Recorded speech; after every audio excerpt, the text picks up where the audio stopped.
hot.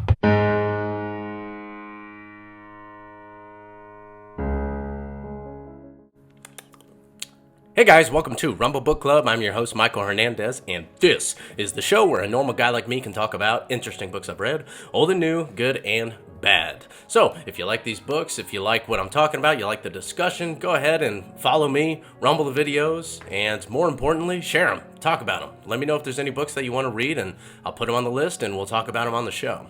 Before we really get started, I want to take a look at our charity focus, and today that is the Texas Pregnancy Care Network. So women across the country are too often subjected to the journey of motherhood alone. In many cases, especially their first time, they can be scared and need help. So the Texas Pregnancy Care Network has made it their mission to provide counsel, support, and opportunity for mothers who are alone or in desperate need. So from physical requirements like diapers, clothes, and temporary shelter to mental emotional needs like career education counseling and classes, TPCN is giving mothers and children all over Texas a chance to experience God's gift of a family. So if you do want to give to this organization and you want to help mothers in need and children in need, you can contact them at 877-345-7734. That's 877-345-7734, or go to their website at texaspregnancy.org. That is texaspregnancy.org.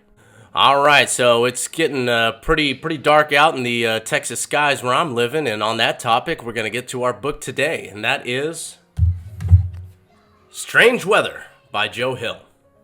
So, Joe Hill is the best-selling author. He wrote a book called The Fireman, Nosferatu, as well as a collection of short stories called 20th Century Ghosts. He is the son of author Stephen and Tabitha King and the brother of author Owen King. So we're talking about a dynasty of authors over here. It's just a family that's just loaded full of artistic talent.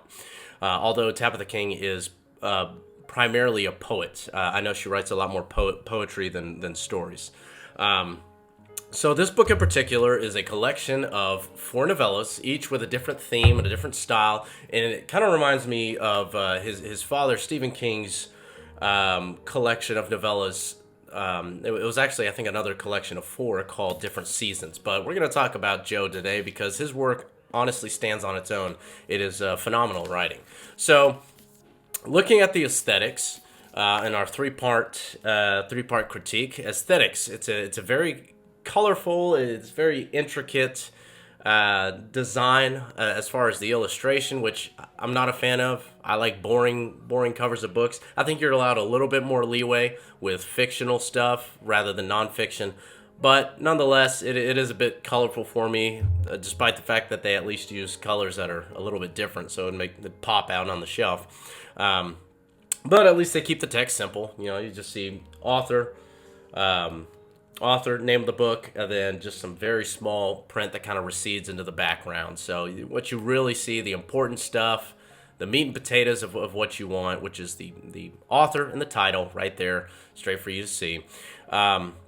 I like the matte finish, although if you can tell the sheen, I hate it when places put the sticker on the cover. It kind of leaves a little residue. I absolutely can't stand that. If there's one thing I wish bookstores didn't do, it's put a damn sticker on the cover, because it always messes up a matte finish, a beautiful matte finish.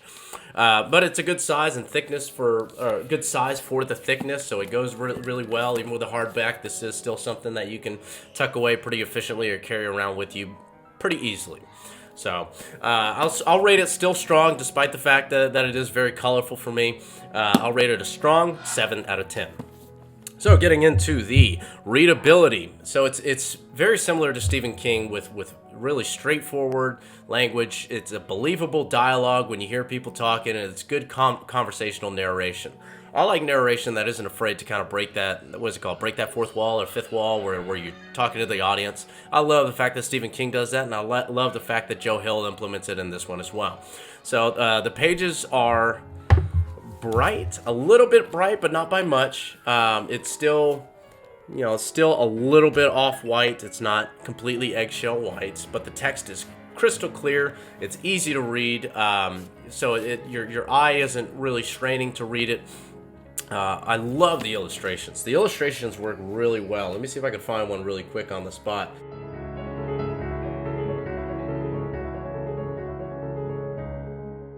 They actually pair really well with the stories. I have one right here.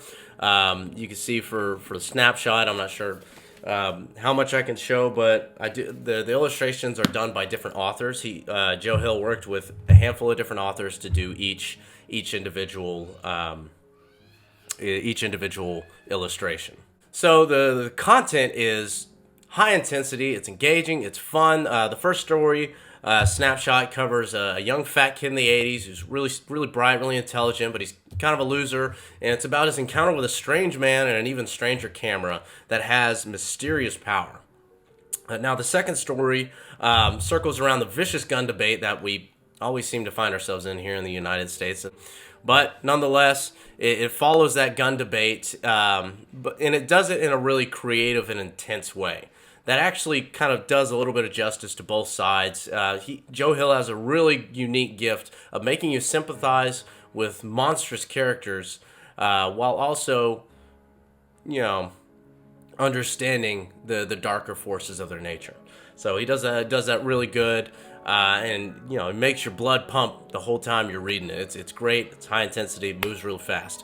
The third is a wild ride in the sky. It's about a young man, a talented musician, who's caught in this test of survival among the supernatural, and it's all up in the clouds. It is a fun adventure tale. Almost has kind of like a Robinson Crusoe kind of feel to it. Now the fourth, while also tying in kind of this human interest of a man in love. So I really like it. That one is probably my favorite story because it really goes deeper into the psychology of just the human condition. I think that one does justice better than all three of them. All three of the others. Now the fourth is a terrifying scenario of global consequences of evil minds on it's coming from the perspective of a young woman who's caught in this natural disaster, or is it natural? That's kind of that question. There's all this mystery and chaos, and it has this apocalyptic feel to it, and it's really good. I like it, but he doesn't end it in a completely bleak scenario. So they all tie in really well, despite the fact that they're all very different and even written semi-differently with different narrations, different styles. The content of this book is a 10 out of 10 across the board. Great work. Great page turner. Fun read.